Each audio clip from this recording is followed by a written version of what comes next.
Jennifer Angus. I am the artist who has installed the exhibition, The Other Side, here at the Paine Art Center and Gardens.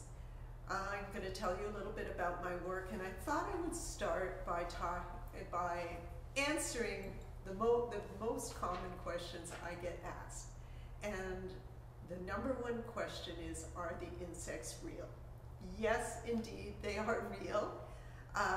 They have been accumulated. There's a great number of insects, and in fact, I haven't gone around and counted. Maybe a visitor could take that on as a personal challenge, but I would guess that there's somewhere between 2,000 to 3,000 insects. And I didn't just get these insects for this exhibition. These have been accumulated over a period of 20 years nearly, working with insects. And so at the conclusion of a show, all the insects are pinned onto foam boards, put into storage boxes until the next exhibition. And a lot of people ask me, well, how do you keep them so pristine? Because of course, probably you have had a situation where perhaps you found a fly on the windowsill, a dead fly, and you touch it and it turns to dust. Well, I would say that I have kept very good care of these insects by keeping them under climate control. That's probably the main thing.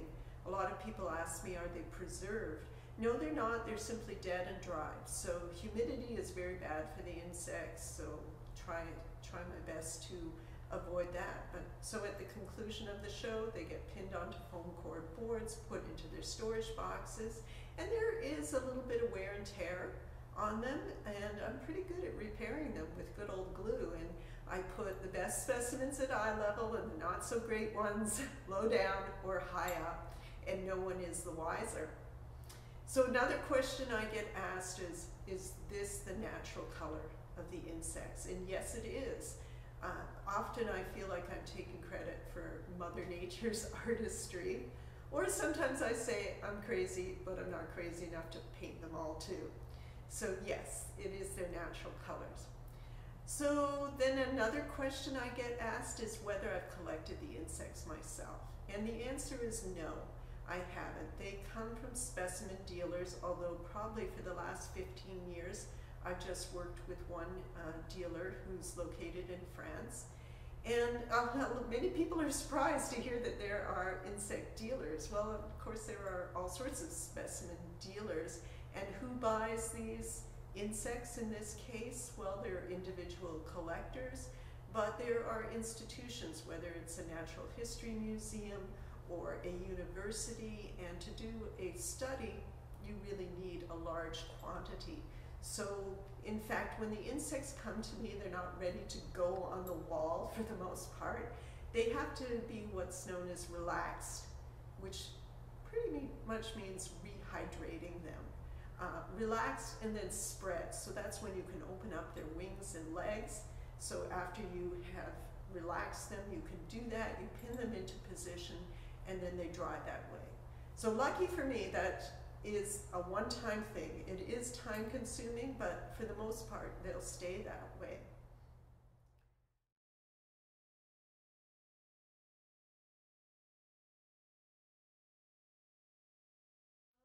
Let's see.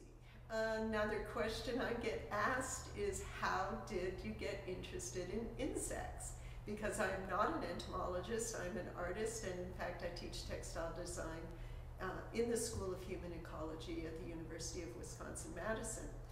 And the answer to that is that I was actually doing research in northern Thailand in the region known as the Golden Triangle, where the borders of Thailand, Myanmar, formerly known as Burma, and Laos meet up. And within that region, there are many different ethnic minority groups. And I was researching tribal dress, and I came upon a garment that was embellished with green metallic beetle wings. And I just thought these were so beautiful. And if you think about it, they are nature sequins, so to use them on a garment makes complete sense. And then in further research, I learned that there are other groups, primarily in South Asia and Southeast Asia, that use insects as embellishment, whether it's on a headdress or a garment or sometimes baskets. So that's how I came to insects, but I always say, particularly as a child, I liked shiny things. And so I have these magpie tendencies, I'm drawn to them. And what I found is that I had a growing interest in insects. I was just so blown away by their beauty. But my first love, as I've said, I teach textile design, my first love is pattern. And one day I had a kind of aha moment where I went, I'm gonna put the insects and patterns on the walls. And I didn't know exactly why, but as soon as I did it, I understood the power. Because the first exhibition was in Toronto, Canada, and I could hear people, the exhibition was installed, and probably you two have put your nose up to the glass to look in a window, and I could hear people on the other side of the glass saying, well, I don't see the art, but I see they put up a new wallpaper. And then people entered the gallery and walked right up to the wall thinking they were looking at a wallpaper, and then literally I watched them take a step back as they realized that insects were forming this pattern. And I realized there's a tension between this pattern that suggests a home, an interior space, but what's that one thing we really don't want in our houses? Insects. So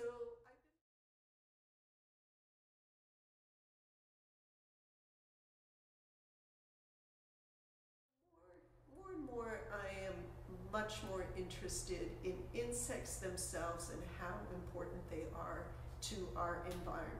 Because quite frankly, human beings would not exist without insects. I read a statistic that 70% of the food we consume is the result of insect pollination. So without insects, we're left to eat grains and meat. And also, we've got 4 weeks left on this planet without insects. So we need them. Of course, most people are aware of bees as pollinators, but a lot of other insects pollinate flowers, which in turn produce the fruits that we so enjoy. But we also need them for the decomposition of matter. You know, it's tempting to say we live on a massive trash heap if we didn't have insects, but as I've told you, we wouldn't be here.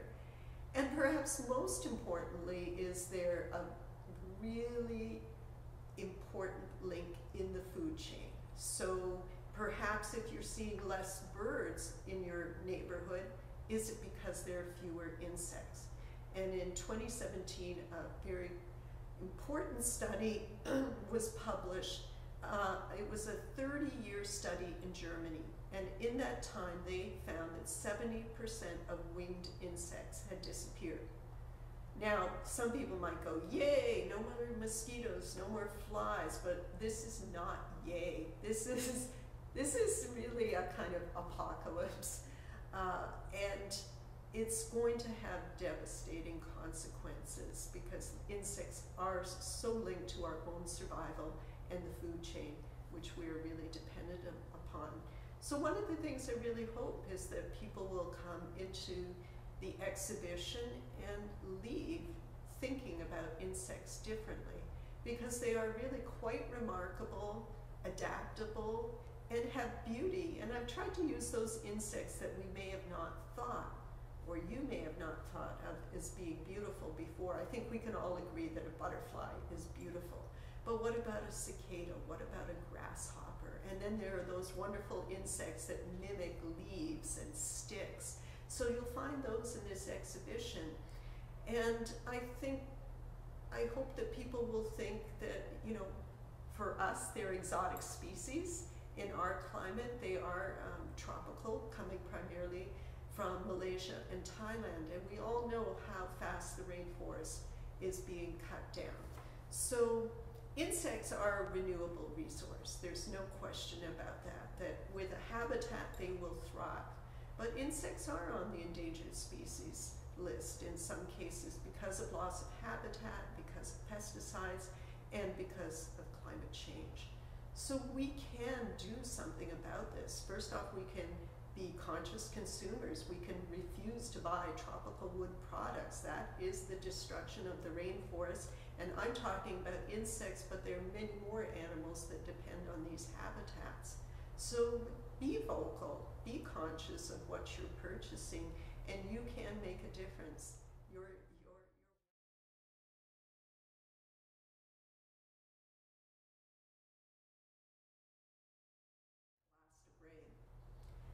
So when I approach an exhibition, I like to think about the space, and the Paine is a historic house.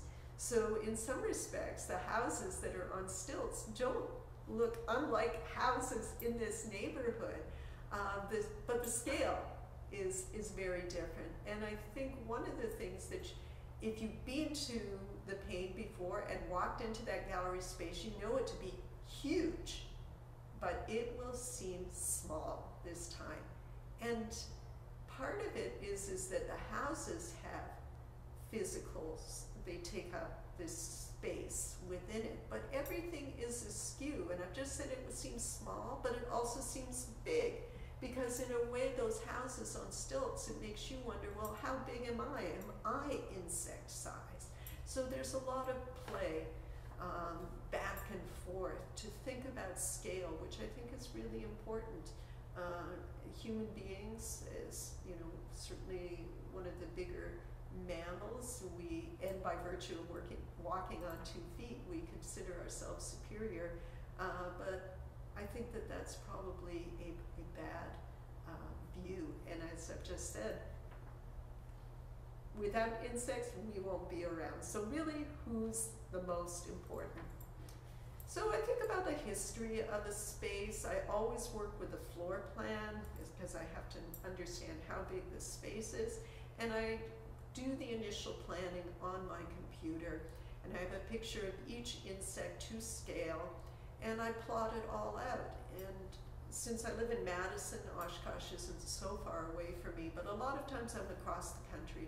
So I have to know exactly how many insects to bring. They're very fragile. They can't just be shipped through the mail. And so everything is plotted out. There are a few things that I might sort of freestyle on, and I've had to do that a little bit, primarily because there are some large vents on the wall here, and I hadn't taken those into account when I was working on my plan. But for the most part, I've stuck to the plan.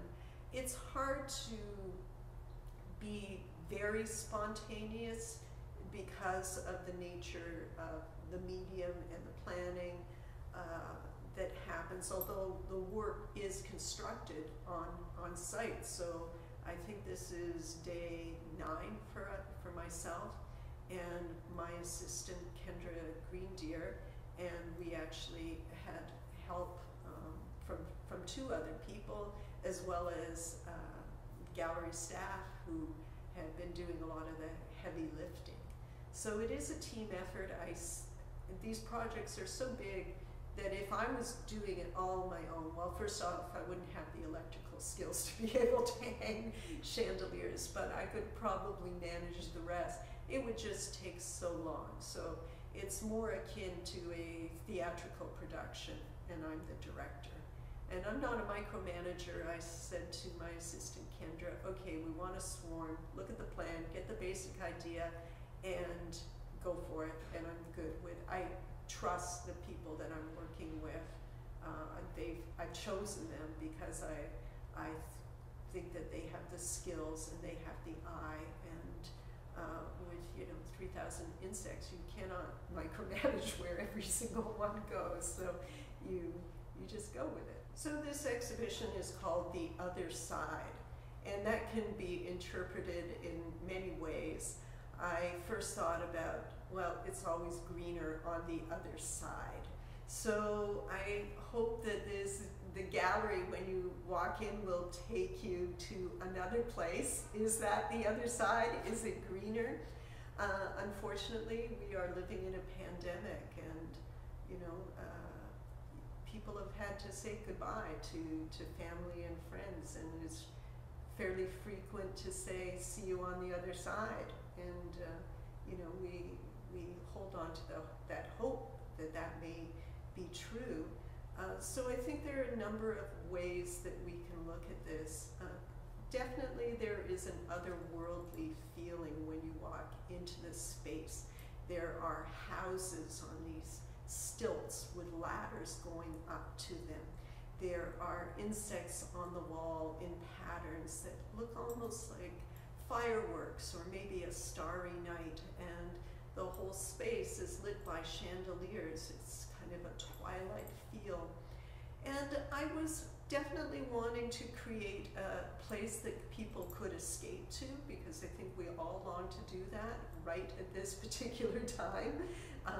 Perhaps not enjoying our reality so much, but if you want to look at it on another level, that twilight really is a reference to the doomsday clock that scientists in the 1940s developed. And right now, I think we're 100 seconds before midnight. So when we hit midnight, that's the end of us. So we are in a kind of twilight in terms of the world we're living in.